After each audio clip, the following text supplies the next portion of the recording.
Are we live? Can you see me? I think we are. All right. Hi, everybody. Hello. Happy Tuesday. So nice to see you. Hey, hey, hey. So I hope you're excited. This is our first integration ceremony from our first journey together in the brand new program in Soul Shift. So this is our sabbatical, which includes everybody in sabbatical as well as everybody in Soul Shift, right? Because if you're in Soul Shift, you're in sabbatical too. So this is kind of our first chance to just have conversation and to help you process. And as you know, I just came through ayahuasca ceremony last Thursday night, and so I'm still integrating. And so what'll be fun today, maybe, this may be one of the only times this year when I'm integrating while you're integrating, while we are integrating. We're all integrating together. And integration is a really beautiful process. So Team SG takes notes for class, but not for integration. So if you would like to take notes from our conversation today, and you know what, you never know. There could be some insight that comes through that may or may not surprise you. And so I would recommend having your journal and a piece of paper and a pen handy, just in case. Because my experience is when you think you're not going to take notes, you know what I mean? Then you wish you had the paper. Sometimes if you have the paper, you don't feel called to take the notes. At least that's how it works for me. Yeah, you know what I mean? And sometimes I like to write, not even taking notes, because I channel when I write. So sometimes I'll just let myself have a pen and a piece of paper, and I'll be writing, and I won't even be thinking about what I'm writing. I'm listening to the conversation, but I'm allowing it to process through my channel, and so you might try that as well. Who knows? You might be something of an automatic writer and you don't know. My mom was, I am to a certain extent. So you can develop and cultivate new gifts. All right, well, Anne-Marie's ready to go. So I would like to begin by asking you, because now we're coming up on a week out, right, of the session, what some of your main takeaways and lingering questions are. If there is a question, that's on your mind coming out of your journey, chances are somebody else has that same question too. And questions are the gifts of journey. A lot of us go in hoping for insight. You know what I mean? I want to hear something different. I want to receive a message or something like that. And then we come out with questions and we think, well, that's not why I went in. I didn't go in to get a question. I went in to get an answer. But sometimes the questions are medicine too. And so I wonder... Oh, did you, Cecilia? I hope you enjoy it. The chakra handbooks have been shipping to a lot of you, which is kind of a smaller, abridged version of the Ultimate Guide. So enjoy that one. The Book of Blessings is finally out for pre-order, and I'm super proud of that one too. So that'll be a good one for you to look up or to get when that comes as well. So Melissa had follow-up visions. Would love to hear about that. So here's Nathan. My message was that I do not fully move in my life, and that is what holds me back. Isn't that an interesting message, Nathan, around movement? And, to what extent does that resonate with you? It seems like it does. And there's always room for more movement. I have friends who are yoga instructors who talk about needing to move more. So it's not like, it's not ever a criticism, I think, when those messages come from spirit. It's just like, how can you introduce movement in a new way? Because movement opens up your energetic channels. Any kind of movement, even massage, I think of as movement, right? Because you're still moving energy. I like that a lot. Really, really interesting. So Colin's asking about Book of Blessings and the new invocation. So the Book of Blessings I finished in September, October. And so what it has is the original 4-direction invocation that I started with pre-SG, the first one I ever wrote. I'll have to do like an update at some point to that book and include the new invocations. Although, all of my 7-direction invocations have been channeled. I haven't actually written one down yet, which is interesting too. Probably a good conversation for us to have here in a sabbatical. Okay. Let's see. I see you, Jacqueline Ray. Nice to have you here. So Megan says, is it normal to pull away from a while after a journey to just get quiet and process? I've been worrying about being too quiet during this. Actually, it's what they recommend. Did you have a chance to listen to my audio today? That was my channeled message from ayahuasca. She said to give it to you and to Soul Shift, to the whole collective. And it's about processing and integration, and how you're really not supposed to take unprocessed information and put it out into the field. Because what that does is it forces someone else to make meaning of it. Does that make sense? It's like if I have a journey and I come back and I'm like, I saw this and I saw that and I saw this and I saw that, but I hadn't integrated it yet, I would be asking you tacitly to go and make meaning of my experience. And that's not something I can do or should do, right? You have to make meaning of your experience. And so it's actually the right medicine is to go within and spend some time alone. I spent all of Friday and Friday night by myself in a room with my journal, and 47 pages of notes later, I think I'm processing. But that's how I process, and it takes a long time. So Jerica's got a different question. Oh, Bonnie, I love that her message was that she's safe and she doesn't have to be stuck and that's okay. It's so nice to have the validation that you are right where you need to be. But Jerica offered this: I'm struggling connecting with journeying. How can some of us who are new to this path open up more to those experiences? So, Jerica, it's a really good question. And especially if you're new to the path, you're not used to creating that, when I talked about it in Magic for Beginners, about how to create time outside of time, how to step out of your conscious life, your waking life, and step into more of a dream state. Ideally, that's what meditation does, right? It takes you out of local time and transports you to non-local time, where you don't know if you've been meditating for 5 minutes or 5 hours. But there are other steps that you can take to help with that process. Different types of tea that you can drink. I mean, on the very gentle side, you've got something like chamomile, right? Tea that can help soften you just a little bit.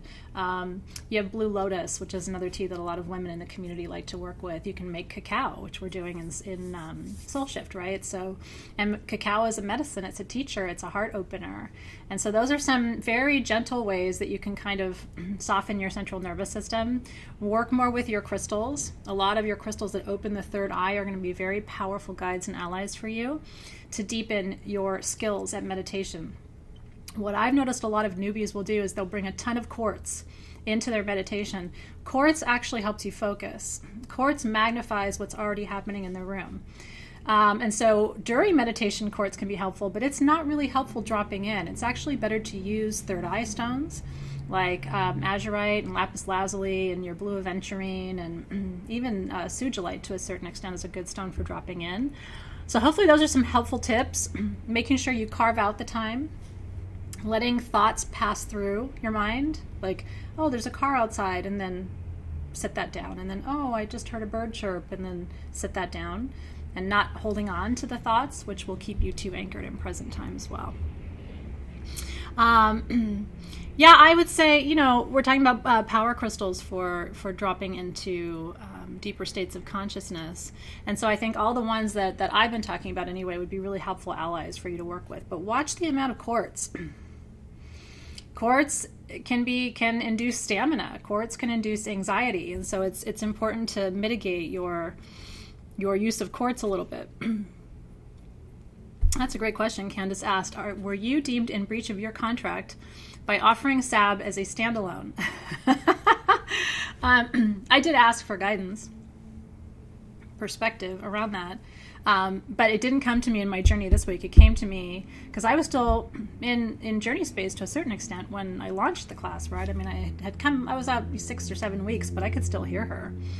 And so the reason, when I launched Soul Shift and there was, huge reaction and desire to have, SAB as a standalone, the reason I didn't react right away, I took a couple of hours, even though I wanted to help people not feel so upset, is I really had to go into meditation and ask.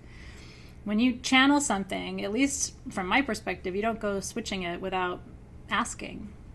And what I got was, as long as it doesn't disrupt or create something else, I wasn't allowed to make some other thing for you and call it sabbatical.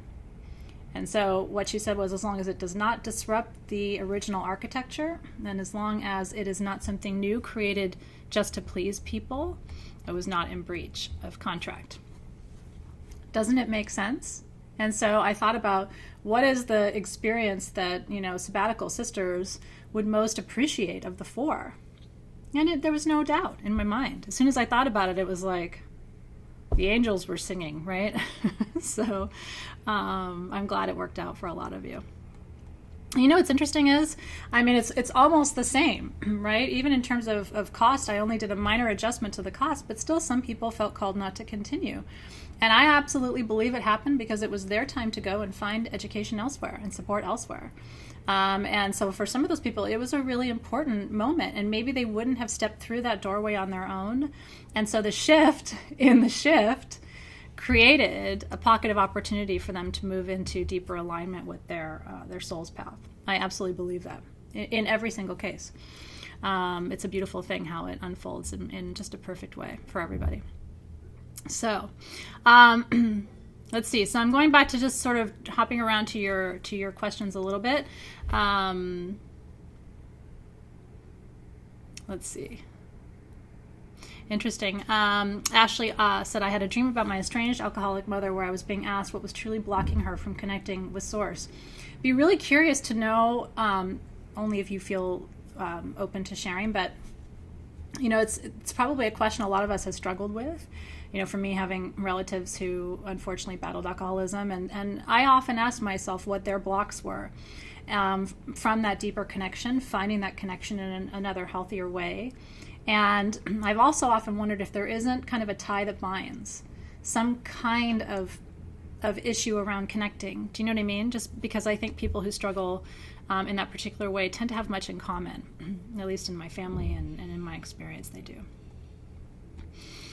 That's nice. So Crystal was saying she didn't watch TV for a couple days. She drew tarot a lot. That's another way to integrate, is work with your tools, your divination tools. It'll keep you in the space. So Santa Priya, the last couple of weeks have been very difficult for me. I'm very sad and a lot of pain. I love my job. Exhausted all the time. Insight. There's just showing me you in the tunnel, right? In the chamber, the sort of going through the stages of metamorphosis is the word that they're giving me for you, Santa Priya. And I actually saw a little bit, not specific to you in the journey, but there was this whole medicine of, and I don't know if you were with me for full moon the other night. It's one of my favorite full moon rituals that we've done. But I gave a quote that came to me in Journey, and this would be probably interesting for a lot of you to think about. What she said was, when you see magic in the middle of the process, it can look all sorts of fucked up. And her message was, stop asking for updates. You know what I mean? Like, so, how's that going? So, when are we going to see that? So when you ask for an update, sometimes they pull back the curtain and they show you, the middle of the process. And the reality is they're still taking you from where you were to where you need to be. And that's what I feel for you. But you're kind of like, you're midway. And so it's over here and it looks kind of fucked up in certain ways.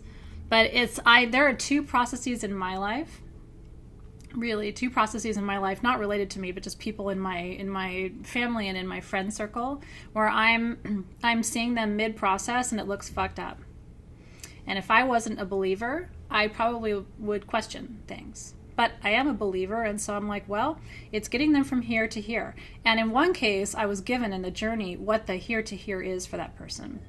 And tears just streamed down my face because it was so beautiful what I couldn't see that they told me would never have occurred to me how beautiful it was. And so, it's like you have to create space for space, which is even harder than creating space. Angela says, how do you know if you're on the right path? If you aren't on the right path, in my experience, they will physically pick you up and put you on it.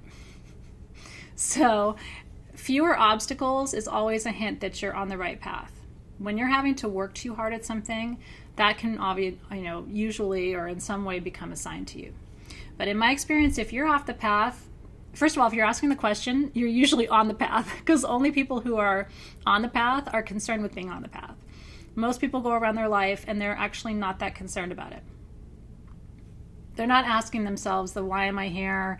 Who am I meant to serve? How am I supposed to use these gifts? Most people are worried about, did they get to the grocery store? Their mother-in-law is calling, go to bed, get up, do the same thing. So the people who are on the path are the ones asking, am I on the path? Ironically enough, right? It's really, really true. That's so good, right? That's, the wisdom I'm sharing with you, I take no credit for. I really take no credit for it. I'm in a good channeling space right now. I feel very lucky to hear right now. Yeah. Isn't that interesting? Yeah, Jacqueline, I hear you on that. She said the shift feels like how unimportant the little things are after a major life event happens, right? Like things that happen that shift your consciousness and you realize like how the little things didn't really matter. And I was saying that too in the audio. If you haven't listened to the audio, go back and listen to it later because it was meant for you. What I was saying in the audio is it's pretty much that, right? Like the shift isn't just for you, but so you shouldn't be thinking like, what's my shift? How am I shifting? How do I feel? Like when you're doing too many of the I questions, you have to recognize that you are a mirror, right? So you're not just shifting for you, you're helping to anchor and shift the consciousness of the planet right now through the experiences that we're having. So beware too much focus on the I, which, is truly kind of what Jacqueline's pointing to, I think. It's much bigger than that. You are part of a sort of a paradigm shift. And that extends beyond the individual out into the collective. And so if it feels like you're not shifting, sometimes that's because the external is shifting. And sometimes when you don't see the external shifting, it's because you're shifting. In my life, there's like a ping pong game. My growth, and then everything else catches up to it. My growth, and then everything else catches up to it. I'm the thermostat. In my family, in this building, right? I'm the thermostat. It's a lot of pressure, but it's also something I'm grateful for. But yeah, are we shifting? Can often be the question. And I was reminded too, my shaman stayed with me, kind of lived with me for a little bit last week in preparation for the journey. And so I want over mealtime conversation, he was telling a story about he was holding a small group session, ayahuasca ceremony. And he said, and I may have told you, he mentioned something before, and I may have told you a different version of this story, but it's so relevant. He talked about how this small group of people, there was this tension building, right? And everybody's laying, kind of cocooned in. They're not talking, but he could feel the energy building, the tension building in the room. And then one person purged, threw up, and all the tension, escaped the room. Everybody was holding for that person. And so you don't realize in a community, on this planet, how much you're holding for other people. That's such a beautiful example to you. Like, sometimes you need one of them to purge so that you can exhale, because of the fact that we're all interconnected like that. The medicine just makes it, noticeable in the room. But in reality, every day, that's the experience that's happening, right? Yeah, it happens when it's supposed to happen. Really, really interesting. I'm just reading your comments, so as questions come up, I'll answer them, but I really appreciate your comments too. Yeah, that's right. Well, yeah, the psychic development session that we did was a really helpful one. I would be more than happy to go back and revisit that subject, because my own thoughts on it evolve. Every time I teach something like that, I like to think I bring something new to it because of, that I'm coming from a new place too. You're very welcome, Cecilia. So good. So Elisa saw the future her standing with the sunset with a drum. When I saw that future me, she turned and looked at me, and the veil came back over my side. It was strange. That's because that's what you're ready to see right now. They're so careful not to overwhelm, because they've seen what happens to me and a lot of you when they overwhelm you, right? It's like interesting, overwhelmed, you back off. Interesting, you get overwhelmed, you back off. So they're trying to always think of these experiences as parents, good parents. They're trying to teach you, they're trying to love you. They would never want to scare you. I don't think anyone on the other side who's of the light has any interest in scaring you away for any reason. And so they're not going to give you too much. But they will answer your questions. Sometimes it's an issue of translation, like, did you get it? But did you get it? Right? So it's paying attention too. Oh, that's so good, yeah. We talked about butterflies in the stomach and goosebumps and all kinds of things. A little in-person group of us who stayed after full moon the other night. We're having that conversation. It was really sweet. One of the girls said that she feels when she's near me after ceremony, she feels like she feels when she sees a hot guy. And we were all laughing about it. She's like, not that you're a hot guy, but I feel that kind of tingle. And we were talking about energy buzz, and it's like when you're in a very tight vibrational space, what you feel when you're with a hot guy, or when you're sexually aroused, or when you're energetically aroused, like those feelings are all the same. If you allow yourself to be open enough to that, because that tingle is just energy coursing. But love is the strongest possible vibration. So when that feeling comes through your body, it's unlike anything else. It's more powerful than happiness. It's more powerful than fear, right? It's overwhelmingly beautiful. So Tori Lyle asked, what would you suggest for people who are new to grounding to utilize? I literally, Tori, today's audio, again, please try to make space to listen to it, all of you. It's 20 minutes long. It's all about grounding. So I really wanted to focus on your comment, because it's like you were reading my mind today and through the journey. I asked in ceremony how to be of service to sabbatical and soul shift over the next 3 months, as I'm sure I won't be going back in with ayahuasca at any time before summertime. There's just no time. And so... And the answer surprised me, I've got to tell you, because it was like, really, grounding? And what I said in the audio is, that's how shamanic wisdom is. It's iterative and cyclical. So even though I think of myself as someone who teaches grounding, who knows quite a bit about grounding, who advocates grounding, I even try to teach grounding for muggles, So part of me was like, grounding? I received it. And then I realized she was deepening my own wisdom around grounding and saying that the number one issue that people in sabbatical and soul shift are struggling with this winter is grounding. Coming into spaces ungrounded, our spaces and other spaces in their lives, going into journey ungrounded, being ungrounded in their relationships, right? Which can make it difficult to receive love and to give love.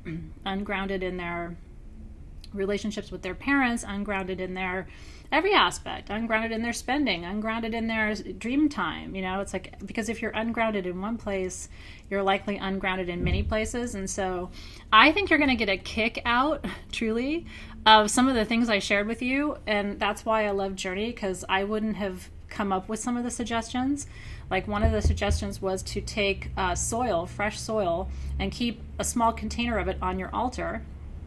And they showed me how the most powerful receiving finger is the forefinger on your left hand.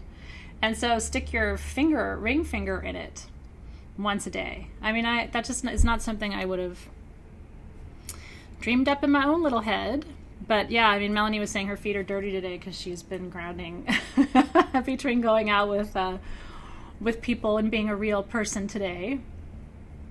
Some days you have to be a real live person. And you have to say person things, and you have to eat person food, and you have to talk to person people, and put person clothes on. It's really shitty sometimes those days. But it reminds us of why we're here. Because that was some of the medicine too, right? And I, this is probably coming up for a lot of you in the journey with Ganesha, right? Because it's overcoming obstacles.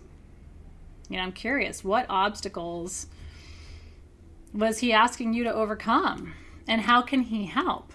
Are you creating inroads in your life for Ganesha to be able to make space for space?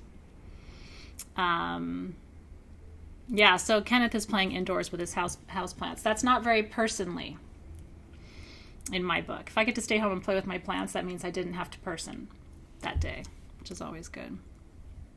Yeah, isn't that interesting? Ursula said he showed me I did it before. So, the past is the best predictor of the future in 3D, right? Yeah, Angela's got a great question. Can a plant be used for grounding? I think so, and I think all plants will ground you. I truly do. There's some plants that ground you more than others. I am a huge succulent fanatic. I do find that tending to my succulent garden grounds me more than tending to my houseplants. And also working with fruits and vegetables and herbs, I find more grounding than flowers, interestingly enough. Just my own kind of 2 cents on that. Look at this. Look at all of these obstacles. Cheryl was told by Ganesha to lighten up. He is playful, right? And so there is that little bit of like wanting to come and make you smile a little bit. I know you do. Bonnie touches soil daily. I do too. My hands are in dirt every day, without fail, even in the rain. Because if it's raining too bad, I will play with dirt indoors. It's very important. I have a plant in every room of my house. You must. Very cool. Well, Melanie, and so Ganesha will create space. He will create these kind of pathways and pockets. And one of the ways to have clarity around obstacles in your life is to remove physical obstacles. You know, your home, I don't over-furnish my spaces. The classroom here is a little, but I have to have all these pillows for people to meditate with. So it is a little bit hoardery in here. But my home is pretty spacious in terms of like walkways. And that's because I can't go home after a day here with metric tons of quartz in the building and have shit all over the place. I mean, I am meticulous at home. My kids have to clean up after themselves. Everything has a place and is labeled, and it would probably surprise you. And so give into that a little bit, because for me, that's what clears my mind. All the houseplants, lots of open. It's just, I mean, a pathway is what I'm saying. But there's no place in my house where I have to walk around stuff that's just laying there. I can't have that in my home. Yeah, it's interesting, isn't it? Yes, metric tons. I have 4 warehouses full of gemstones here at Sage Goddess. It's a lot. Snow, I think, does work in certain ways. Remembering that snow is water, right? So, but water is clearing. And a lot of times what you want to think about is that grounding requires clearing, right? Once you clear energy, that's how you ground. You can't ground yourself if you're surrounded and your field is cluttered. So the snow can be a very powerful source of clearing and purification by virtue of the water energy, truly, and help you in that way. Sand for me is, and maybe partly I've thought about this before, because sand is so exfoliating. You know what I mean? If you spend a lot of time in tropical locations like I do, like you come back and it feels like you've had a professional pedicure even though you just took daily walks on the sand. And so I think it's sloughing off that top layer of energy. And again, because it's clearing, it also has the capacity to ground you and soften you in. Yeah, Crystal, well, here's the thing. You don't have to clear and then ground. But if you try to ground and you're not clear, you're going to have to work 10 times as hard. Does that make sense? Like, you have to think about what you're grounding. And so if you're taking you and your baggage in, and that lady and your clients and this other thing and the people down the street, then you're having to ground all of that. It's sort of like you wouldn't take your luggage into the shower with you, right? So it's like, sit your stuff down. I say that only because I've done it, right? Like I'll go home after class and I'll think, God, I'm trying to ground myself. And then I'll think, I haven't cleared it. I'm holding all their questions and I'm holding all my answers and I'm holding all the, and all the other things that are happening at the same time. So I go home and I try to ground all of you at the same time I'm grounding until I clear, release, send energy back. And then it's like, oof. Now I'm back at my fighting weight, right? But before that, it feels like I'm carrying around all these tons of other people's stuff. Yeah, Delina's like, I can't get enough smoky quartz. Is that why? That is why. We always seek the path to health and wellness, naturally. We always do. So if you're going through a thing, like I have clients say, I'm going through this thing where I just can't get enough rose quartz. I always kind of like smile to myself and just think it's not really a thing.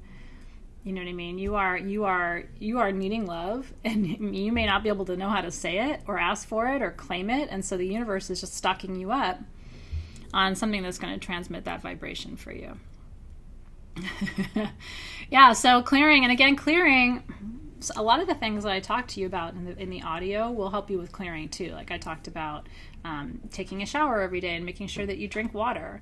I don't take a shower every day, but I do take a salt bath every day, every single day. And I use my Purify blend. Do you remember that from a couple of months ago? I don't think it's in stock right now, but that's what I use every single day, is a couple drops of Purify and handful of magnesium sulfate, Epsom salt, or pink Himalayan salt.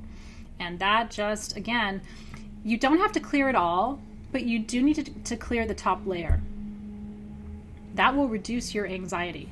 99% of people's anxiety is about the fact that they don't even have room to breathe. That top layer. And so they're at capacity. If you just take the first 2 inches off with a salt bath and 16 ounces of water at the end of the day, that's 90% of the battle. I think a lot of times we get ahead of ourselves and we think, I have to clear everything. I have to ground everything. I have to clear all my tools. And it's like, now you're making a to-do list and you're not going to be able to keep up with this.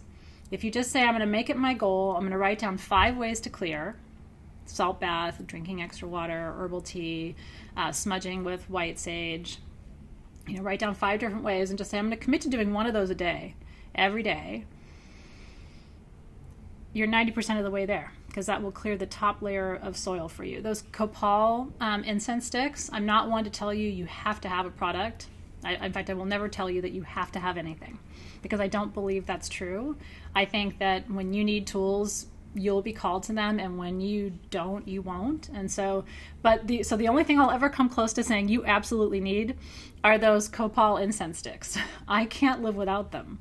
I burn one of those every single day. When I don't, my kids and my husband will ask me, like, I didn't smell it today, because they don't even realize that it's grounding them and it's clearing the house. I am clearing my house every day. Just one of those, because the smoke goes through the whole house.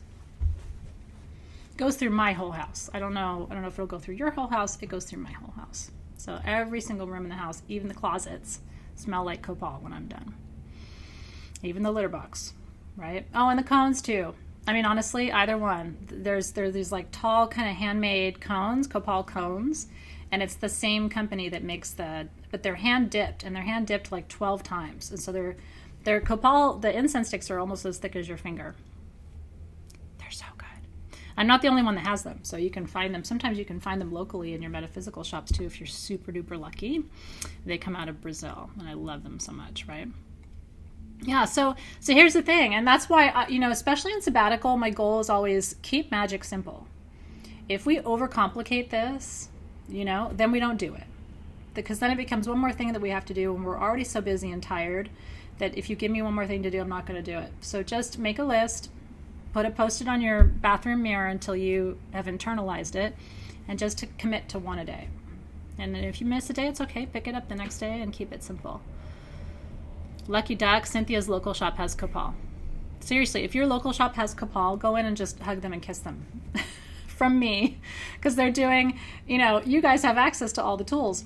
A lot of people have no idea how to find anything online or anywhere else. So the more we have local shops that are introducing people to copal, they're healing the world.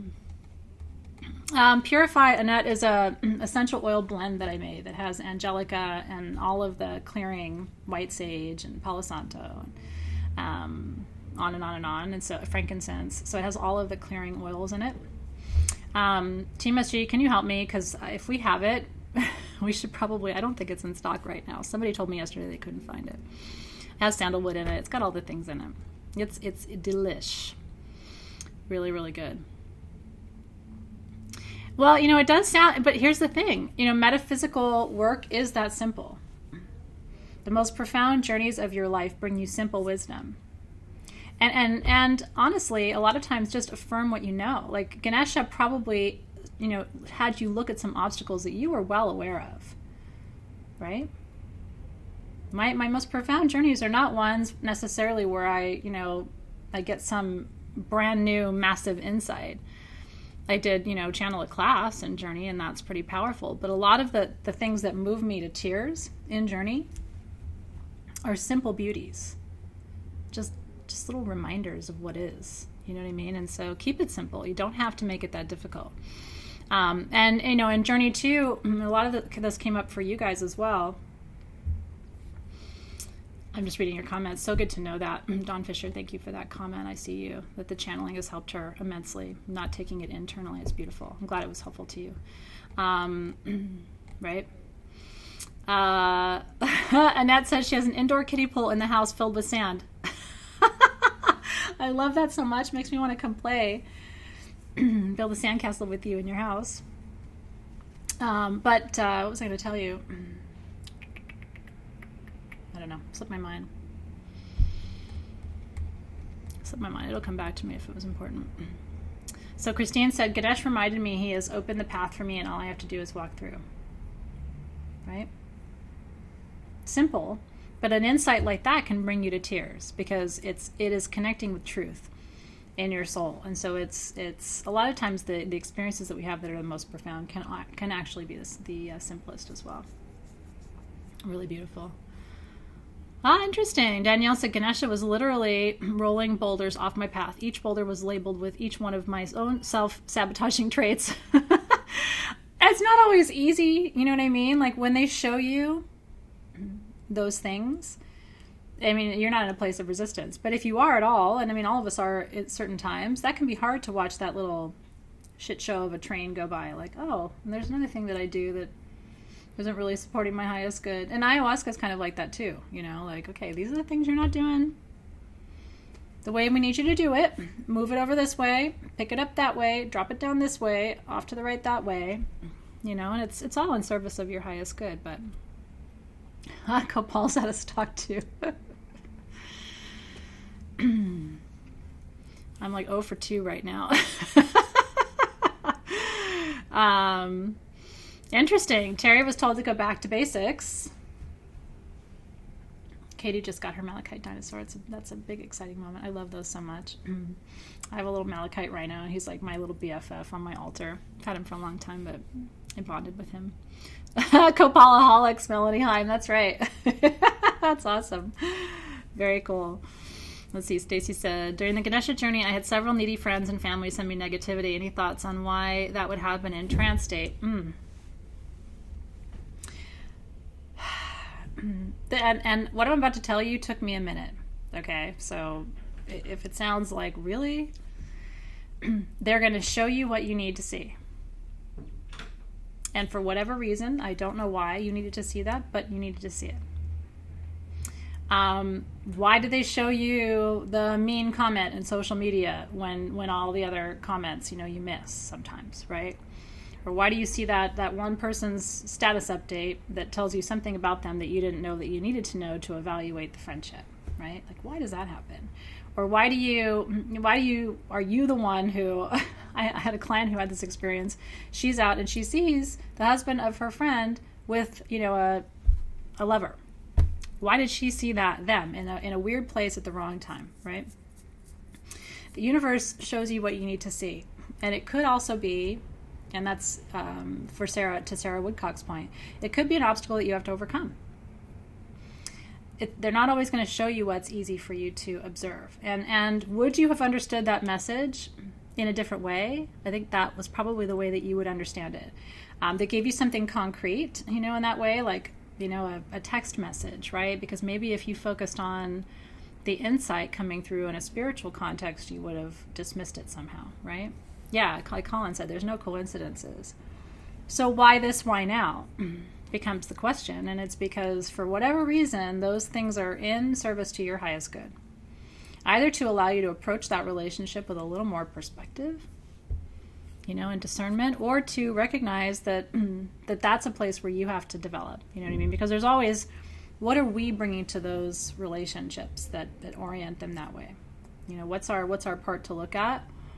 And shamanic experiences are always going to ask you not just to look at what is happening to you, but also how you might be participating in it. I hope that's helpful. That's just based on my experience, what they've worked or what they've showed me. Will the baths help with this extra anxiety, extra energy I have running through my body? I struggle with anxiety, would have already taken pills by now. Yeah, well, Lisa, I think so. You know what I mean? People really, you know, have to find their way to the tools that can help them. I'm delighted to see states, you know, legalizing cannabis, because I think CBD products in particular can really help with anxiety. And then you team, you know, something like that with salt bath and with daily smudging rituals and making sure that you're clearing the energy and trying to meditate and get clarity, you know, of your mind. My best trick and tip for anxiety, honestly, at least based on what I actually use and what people tell me works best, is that set it down exercise. Whatever, I mean, close your eyes and try it now. Whatever is causing you the most anxiety right now, close your eyes, focus on it for just a second, and now sit that down in front of you and step away from it. Whatever it is, don't hold it. Literally see yourself backing off from it. And what that does is create separation between you and the source of the anxiety, which is all you need. You need space for space.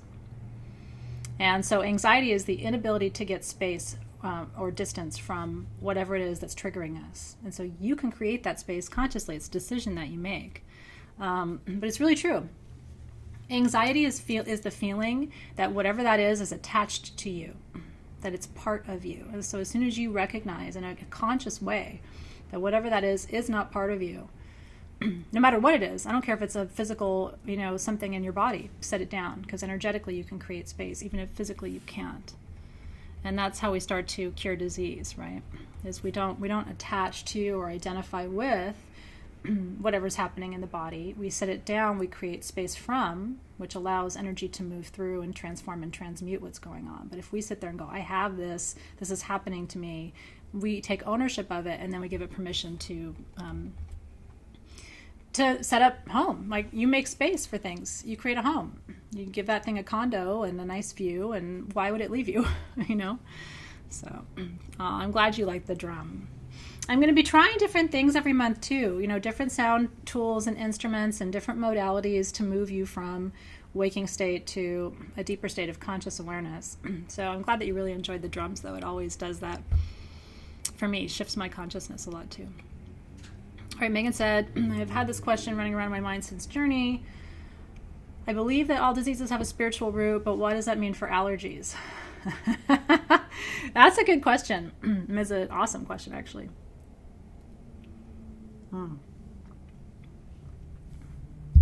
Okay.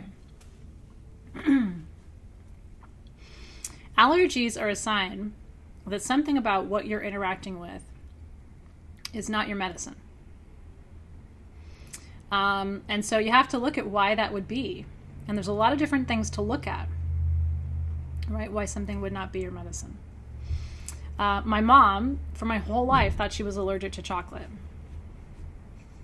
I'm the one who came up with, well, why would she be allergic to chocolate?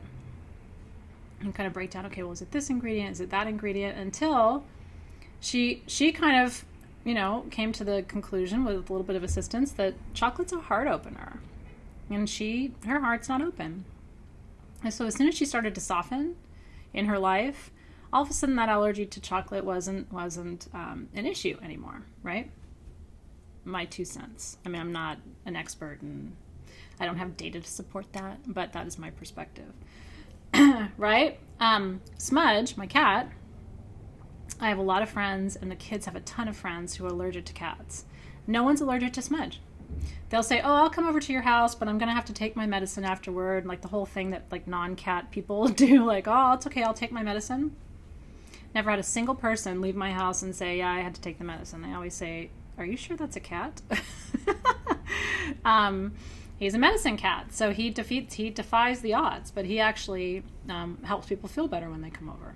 So I think allergies are just wisdom about what's not serving you, and which would explain why people who are allergic to X can be allergic to or not allergic to specific instances of X, because those things are their medicine. And so, does that make sense? Yeah, well, so you have to figure out, Crystal says, my man is allergic to dogs. I love them. What can I do for him? You have to figure out what it is about dogs that he's allergic to. Beyond the very muggle, doctor, medical, which is beautiful and factual. But in my experience, allergies are often energetic. And can often be time-bound. Like to a phase of your life, right? So to take a holistic view of that, you'd want to look at like, what is dog medicine about, right? What does it represent? I mean, I could riff on that to you for an hour, and it does get some pretty interesting wheels turning in my mind, but it does the same thing for you. It kind of reminds me, well, Cynthia, for sure, right? Like dog medicine is loyalty medicine. It definitely is commitment medicine. So I don't want to read too much into the sitch, but you know what I mean? Like there's some wisdom there. There's a whole piece in the audio that I did for you about names, because there was this whole bit of ayahuasca's medicine for my class, my community members around your birth name. I don't know why. And, and what she said was, for people who feel no connection to their birth name, sometimes their birth name was given to them because of numerology. And so kind of remind them that numerology may be the only reason you were given your birth name. But don't discount it completely. Oh, I'm so glad to hear that, Sarah, by the way. I've got mine on today, too, just for clearing, because I'm still moving a lot of energy after Journey. But I share that story with you, you know what I mean, just to give you sort of another example, right? Pretty powerful stuff. Truly. Because people will say, oh, I have no connection to my birth name. I changed my name 30 years ago. I don't even turn around when people say that name. Because what she said is whoever named you was asked to name you and to identify one facet of who you are. Doesn't mean it's the totality of who you are, but it means it's one facet of who you are. So you'll want to do, it's pretty easy to look up. Some people call it namology or numerology for names. If you just Google it, you'll find, and there's different ways actually, because there's different numerologies that assign different values to different letters. So have at it. You know what I mean? Like, I'm sending you down a rabbit hole right now, but you're going to find out some really, spell your name backward, right? Draw a sigil of your name. Oh, it turns out, I used to teach sigil crafting, by the way. Like the art of sigil creation. But, so what happens is, I don't feel connected to my name, but then all of a sudden you draw the sigil of your name and it reminds you of something else and it connects you to a past life. And then you go, holy shit. Maybe the whole reason I have my name is so that when I create the sigil of my name, it activates a symbol, which then connects me to a lineage, which then, and on and on and on and on and on, right? Well, so here's what they told me in that guided wisdom for you. Your first name is about you. Your middle name to a lesser extent. Your middle name was chosen for you as a middle name if you have one. Like in Greece, they don't have middle names. I have a middle name. And what your middle name is a secondary reference to you. If your first name is a major facet, your middle name is a minor facet. Does that make sense? And then what they said about the last name is that's lineage. That's ancestry. So it goes from being the you, like your first name is who you are. Like that's the one core facet of you. Your middle name is a lesser facet. Still about you, but it wasn't the first choice for a reason, some reason. And then your last name is the ancestral piece, right? So Michelle's daughter has 2 middle names. So then you'd want to think about, okay, so do those have equal footing? You know what I mean? Married name is his ancestry. But it will share with you the facet of it that you're meant to unlock. I am here in my married relationship to do very specific work with Dave that he and I have discerned in our own journeys together. And so I know exactly why we're partnered. I pretty much get the terms of the contract. I like it. We're comfortable there. There are certain things I'm doing for that lineage name. But the rest of it is his. Yeah, but to help your children, birth children or adoptive children, doesn't matter, Diane, because it really doesn't matter.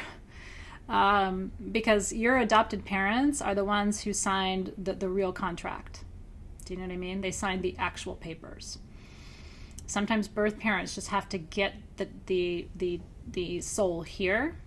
They're the vehicle, and so that's their contract. But then the adoptive parents are sort of the commitment contract. And so all of the rules apply, right? It's fascinating, isn't it? So spend some time with your name, truly, because it's a very interesting set of revelations. And I have all kinds of hiccups in mine. For example, my last name is misspelled. When my dad came to this country, my dad has severe anxiety disorder, and they had him in a really short line. And so they put him in front of the typewriter, and he typed the R twice. And he was too shy because my dad's a Cancer and he's just super duper shy and he didn't speak English very much. And so he was too shy and too nervous to say, I misspelled it. Can I have another one? And so my last name is misspelled. His last name is misspelled. My kids who have his last name are also misspelled. The rest of the family only has one R. Whatever. You know what I mean? But it's just kind of like a fast fact that how powerful names are. And should he have used his throat chakra to say, ding dong, I fucked up my paper. He said he didn't even really know how to say that. So that's why he kind of let it pass, let it pass, right? He's a cutie pie. I thought about having him come back and do another little segment with me this year because everybody loved seeing my dad talk about Crete last year. So I might ask him to come back and share a little bit too. Right? It's very interesting. So anyway, connecting to your names is important. And also, so when you you can use your name to ground. You can use your name to clear your energy field because your name is unique to you. It has a personal frequency to you, even if there's a million other people with that name. It's super fun. Yeah, he was on, when was it, you guys? Was it November, December last year? I think it was around then. It was after Denver, if I'm remembering it correctly. But he was cute. He did a really nice job. So nicknames also have energy to them. And you should also look at, especially if they were given to you with some level of intention, and you should also look at the numerology of your nicknames. If you ever had anybody tell you, this has happened to me quite a few times, and I will continually, not intentionally, but I will continually call people by other names because I've known them in past lives. And so I can say all day long, okay, your name is Joanne, but I knew you as Christina. It's going to be really hard for me to call you Joanne. I will keep calling you Christina. And so if anybody's ever told you, gosh, I know your name is X, but I just feel compelled to call you Y, write that down and do some research into that. There's another facet of you. And all of a sudden you start turning the diamonds, right? It's like, oh, look at all these interesting little glimmers of how people know me, That's really, really true. And if you feel that tendency sometimes of people, don't bottle that up. By sharing that with somebody, you could give them access to a whole lineage line, an energy line that they may not have been aware of before. Yeah, Jacqueline, yes, and it happens to me too. I went to a fundraiser this weekend for my kids' school to try and help and support them by being there. And I ended up alone with the owner of the home who didn't even come to the fundraiser. She just kind of allowed them to put it up on her property. Ended up spending hours with her alone. She ended up coming over to my house this weekend because of how we bonded, and now I'm going to be doing energy work for her. I mean, it's just, how does this happen? Truly, I mean, that was not a place where I was expecting to connect on any level with anybody that way. So, if you're an empath and you have an open channel, people are going to feel like they can tell you more. Does that happen to you? Like, all of a sudden you're in Trader Joe's, or at the grocery store, and that lady behind you is like telling you how she just got separated, and you're thinking, I don't know how this conversation is happening, but people sense right in you. That's right, Colin. It is 5:55. Yeah, I say the same thing, Ursula. I don't mind it. You know what I mean? Because I know how to turn the volume down. Do you know how to turn the volume down? So when that's happening too much, I don't want to turn the volume off, but you can turn the volume down. And just simply about intention setting. Please help me to move in the world with an open channel, but with a heavy filter. Like, you don't need to be the one who catches everyone's seed. So sometimes if you feel like it's literally everybody around you going, I don't know why, but I just feel like I need to tell you, and all these things, like, turn down the volume just a little bit. Oh, and kids too. I mean, we were at lunch this weekend, me and the kids, and there was a baby. She said he was 9 months old and sitting in his little, car seat in his stroller facing me. And I was having complete conversations with him. He's one of the most advanced child souls I have ever experienced in my life. And then I just thought, well, holy smokes, little man, little wizard, gonna give your mama a run for the money. I mean, literally, he was just like, with his eyes and receiving, I mean, in a powerful way, and a sustained attention span. Hope I didn't look like a creeper. I told the mother afterward, I'm like, I'm a medium and we have a very gifted child. And she said, no, I know. So she knew. It was really cool. So, but turn the volume down. You don't have to be everybody's everything. It's a beautiful thing, but what I find is if you are not taking it as food for the ego, which you shouldn't, right? Everybody's a channel. You just know how to be a more open, clear channel, but everybody's a channel. But as long as you're not doing it for the wrong reasons, you know what I mean? It's good it's fine to enjoy it, but it doesn't mean you have to do it. You're not here to take on everybody's everything. It's not sustainable for you. So you have to create good boundaries, good practices. Ego's super helpful for what ego does, which ego keeps you safe, and ego helps you move confidently in the world, right? And ego will kick your butt to get out there and do the thing if you're procrastinating and all those things. But ego can also start feeling like, ooh, people really see something special in me, and it's like People are aware that your channel is extra open. And then if you're not careful, and you go too much to that place, spirit will kick you in the booty later. So in order to avoid that sort of hand slap that happens if you indulge too much of that, you have to be sure that you're open for all the right reasons, right? Well, Lisa, you may have the opposite problem. Yeah, well, I mean, and not necessarily the opposite problem, but she said, do you ever struggle to find someone to listen to you, though?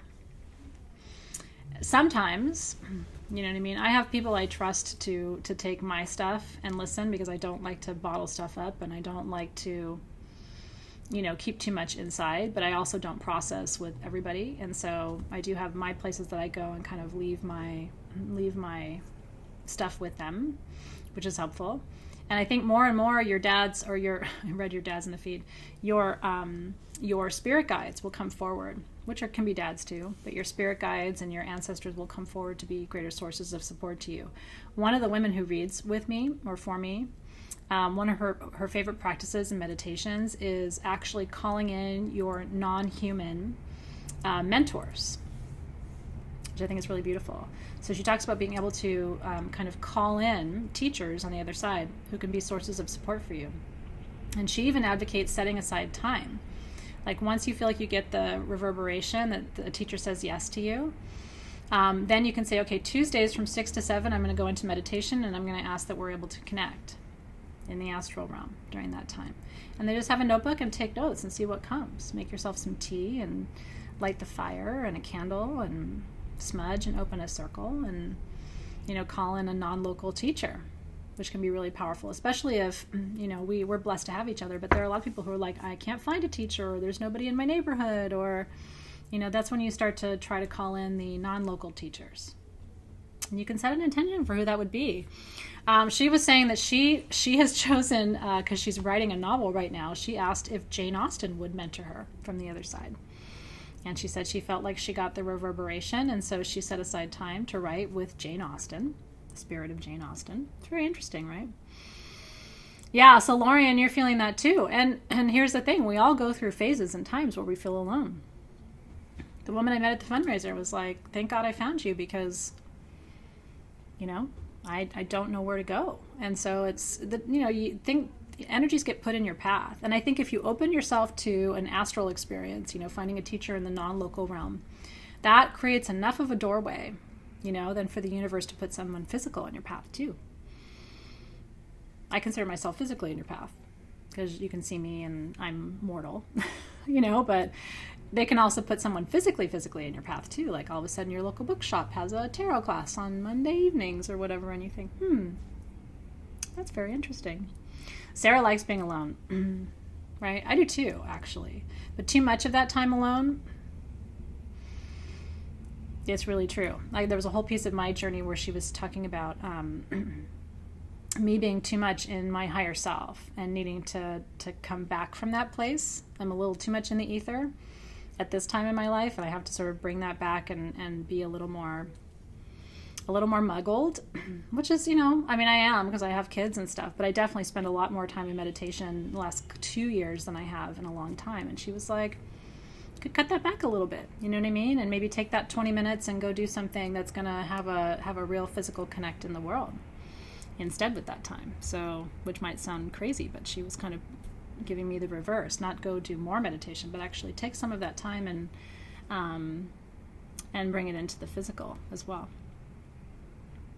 Isn't that funny, Kissy Hippie? It's true. They will put things in your path. Like people always say, like, I don't know why I saw, your Sage Goddess ad today, but I didn't see it last week, or, whatever. Why is that? Or I wasn't online and I thought I missed it, but then I came online and saw it. And I do think having a local person can be really beautiful and helpful. And sometimes if you just put your ear to the ground and start asking around, you'll find connections. I'll have people say, there's nobody in my area, and then all of a sudden they just start asking at their yoga class or at the, farmer's market. And little by little you start hearing, oh, well, there is this person, and on Tuesdays at her house, she does X, Y, and Z, Yeah, so Brianna, beautiful question. She asked, do you have information for empaths, how to stay emotionally safe, keep open but not too open, deepen gift, share the gift? Yeah, so I could write you a couple books to respond, completely to that question. But I think the most important thing for empaths is knowing where your anchor is. You have an obligation as an empath to move from the highest possible vibrational space. And that's something that you have to monitor and check in with and maintain and calibrate on a consistent basis. Because otherwise you're vulnerable. And energy accumulates, which is why, you'll see a really vibrant empath, for the first 10 years of their practice. And then, at year 15, year 20, and you start to see it sort of chipping away at them, which can look like a lot of things. It can look like illness. It can look like weight gain. It can look like, broken relationships and so on, because that's just the accumulation of a vibration that wasn't in alignment with who they were. Annette mentioned Reiki, and so that's why I'm going to be offering Reiki starting in June. I'll be offering Reiki 1 and 2 this year. A lot of you are already attuned, which is fantastic. You don't need to do it again. But for those who are not attuned and would like to do it virtually, I'm going to offer that. And then I'll do Reiki 3 and Reiki 4 in 2020. And that's because Reiki is an automatic way to remain clear and aligned to that highest possible frequency. And so it's my favorite tool. Using the symbols it's a daily practice for me, and I wear the symbols, I use the symbols. We've talked about making the Reiki symbols in flash tattoos. People have asked for that as well. So yeah, you'll be certified. Yeah, you'll be certified in Reiki 1 and 2, and then next year I will do the 2 levels of mastery certification and teacher certification. So that'll be really exciting for next year. And Reiki 4 for me is going to be the introduction of my system. I'm building a secondary system, sort of an add-on to Usui Reiki. And so that will be Reiki 4 for those people who choose to do it. Yeah. So, but in the meantime, there are 1,000 things you can do, right? But a lot of it is, we're talking about clearing and grounding today. Those are very important practices. A lot of the most important things that you can do in response to your question don't cost anything. Work with salt, work with soil, clap your hands, call your name at a present time, ask Archangel Michael to create a pillar of light around your home, around your practice, around your car, around your family, right? And to include you in that pillar of light, to anchor that pillar of light deep within the center of the earth. Call in love's presence into your life, right? Because as long as you're anchored in light and love, and I don't mean that in the airy-fairy way. I don't mean that like the typical light worker, love and light, that's not at all what I'm talking about. I'm talking about there are 2 primal forces in this universe. There is the light and the darkness. It's the only 2 words we really have to describe it. There's probably better ways to think about it. But that is a polarity. And my entire path tells me that you have to choose which you're going to be aligned to. There's a primary allegiance. And as soon as you anchor deeply into the light, then all that you do sort of funnels through that. I think it's when people don't declare that allegiance that they leave themselves porous. Because if you don't know what you're in service to, how does it know? Do you know? So anyway, it's a long answer to your question, but these are my tools that I use and I really, really do believe in. But I think at some point you have to declare your practice and anchor in the light and anchor in love, which is the only reason that you chose to be human again, was to either deepen your experience of love or to teach love to someone else, or both. So those are really the only 2 things that matter at all when you think about it from a really primal place. Yeah, that's my beef with people who do the love and light thing. Like when people sign their emails that way. Sometimes my team does it and I'm like, it's fingernails on a chalkboard. You know what I mean? Because I can't be a love and lighter. There is another side. And that other side makes itself known, right? So, and that's why you have to declare an allegiance. And that doesn't preclude you from any particular spiritual path, in my experience. That allegiance doesn't mean you have to believe in God, but it does mean you have to align yourself to what radiates from that frequency, from that source frequency. It's tricky to have that conversation. That's right. I absolutely believe that too, Ursula. In fact, we talked about that, didn't we, in one of our recent sessions about lotuses blooming in mud. It's one of the 7 or 8 auspicious symbols of Buddhism, right? Is the lotus emerging from the mud. We have a couple that I love so much here. I married them here. And they're both bikers, and he is a Viking, and he's incredibly imposing. Some of you know Rock. I mean, he's a beautiful soul, but he lives in an imposing container. And so his name is Rock, and his beautiful wife's name is Lauren. And so when they were here for full moon, I noticed a tattoo on her that I had never seen before. Total riff on the lotus emerging from the mud. So it's a rock tattoo with a violet flower growing out of it, because she's all of like 100 pounds. You know what I mean? And he's all of like 4 of her. And so she explained that when they first got together, a friend of theirs said, because her favorite color is purple, she got married, a purple dress, right? She, of course, in the classroom here where everything's purple.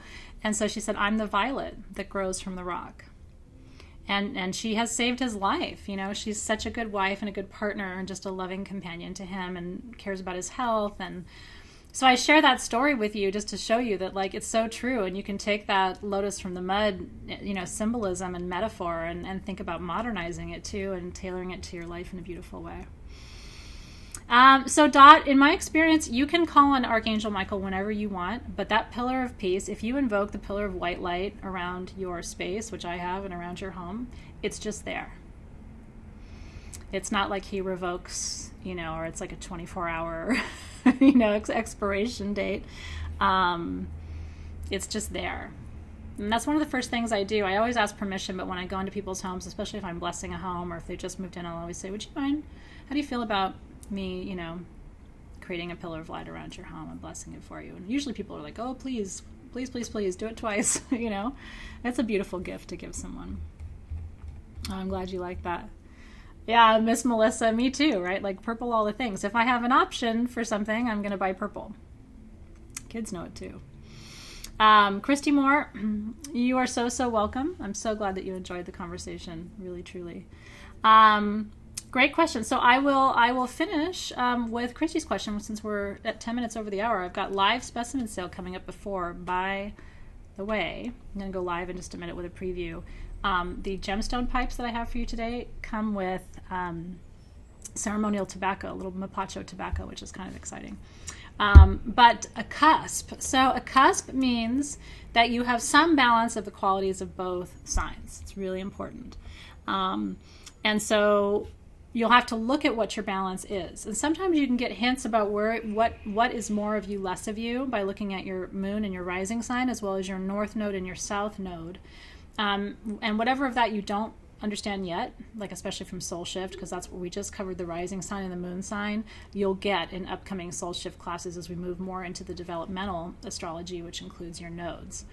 So there are hints in other parts of your astrological chart, but usually it's not 50-50. Usually cuspy people are 60-40, 70-30 in favor of one sign. And then depending on who they partner, those partners will draw out of them more or less of the qualities associated with whichever one they're more aligned with. I hope that makes sense. Hope that was helpful. All right, cool. Well, enjoy the rest of your afternoon. Hope to see you at 4 for live spec. If I don't, and you're in Soul Shift, then I will see you tomorrow for class. We have our live intuitive readings that I'll be doing for you from 2 to 3 p.m. And then from 4 to 5:30, we have our closing ceremony for January. Can you believe it? It's crazy that we are already almost through this month. And then I will be coming to you live next week from Tucson. I hope you're excited about that. Holy shit. Holy shift. The goodies coming your way. So you're very welcome. I'm glad you enjoyed the integration. The integration will continue, so allow it to emerge and keep taking notes, keep listening to what's coming through. I know. So good, you guys. All right. I'll see you guys soon. Take care.